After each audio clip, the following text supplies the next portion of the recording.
Bonjour à tous et bienvenue sur boursicoté.com pour cette nouvelle analyse technique Forex et matières premières avec une paire de devises euro-dollar qui valide son objectif que je vous indiquais hier à 1.1820 puisqu'après ici avoir validé la moyenne mobile 20 exponentielle comme zone de résistance, on s'est approché ici de la zone des 1.1890, on a poursuivi sur ce mouvement baissier pour atteindre donc cet objectif et marquer un nouveau petit rebond technique. Donc pour l'instant on est bien sous la moyenne mobile 20 exponentielle, mais désormais pour repasser dans un mouvement haussier, il faudrait casser à la hausse cette zone ici des 1.1890. Tant que ce n'est pas le cas, on reste dans une dynamique baissière et une rupture ici des 1.1820 nous donnerait un objectif suivant à 1.1760. Sur la paire de devises livre sterling contre dollar américain, nous avons là aussi un nouveau plus bas significatif qui n'a pas atteint la prochaine zone de support qui était attendue à 1.3675, cette fameuse zone majeure. On est en train ici de produire un rebond technique qui est en train de provoquer ici une rupture de la moyenne mobile 20 exponentielle. Alors il faut attendre quelques heures tout de même pour voir un petit peu ce qui va se passer à la clôture de cette bougie.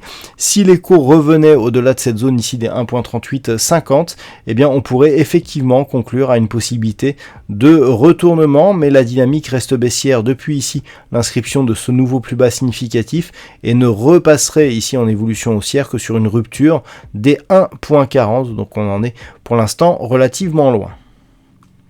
Sur l'or, ça reste relativement stable, toujours ici au contact des moyennes mobiles, mais sur une dynamique légèrement haussière. On a marqué ici un contact avec la bande de Bollinger supérieure, mais sans parvenir ici à casser cette zone de points hauts significatifs intermédiaires. On est ici donc sur des cours qui tentent de rebondir, mais globalement, on a l'impression ici que la dynamique s'est neutralisée dans ce range entre 1797,50 et 1758 $ l'once. Donc pour l'instant, on retourne ici sur la partie supérieure de cette zone d'évolution, mais globalement, on reste ici dans une dynamique qui se stabilise. On a un long terme ici qui est un moyen long terme qui est plutôt baissier avec une succession ici de points hauts et de points bas qui sont de plus en plus bas. Même ici avec ce rebond technique, on était toujours inférieur, alors que sur le long terme, notamment si on regarde ici en hebdomadaire, on est plutôt ici sur une dynamique haussière. Donc il va falloir un petit peu arbitrer entre ces deux horizons de temps.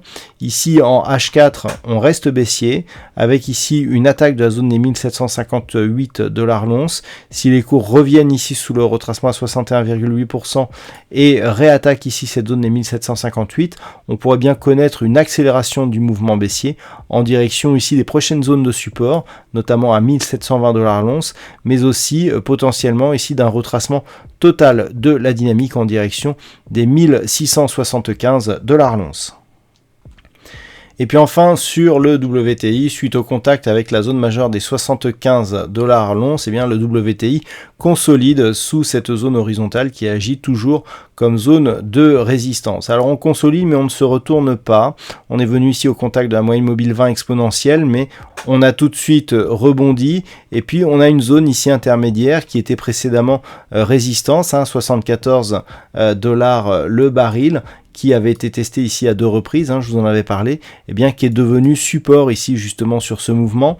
Donc clairement le potentiel reste plutôt haussier et la semaine prochaine c'est bien ici cette zone des 75 $ le baril qu'il va falloir surveiller, car en cas de rupture haussière de ce niveau, on serait sur des cotations qui n'ont plus été vues depuis l'année 2014. Voilà donc ce que l'on peut dire sur cette analyse technique Forex et matières premières. Je vous souhaite un bon week-end et on se retrouve dès la semaine prochaine pour d'autres analyses techniques, toujours sur le site boursicoté.com.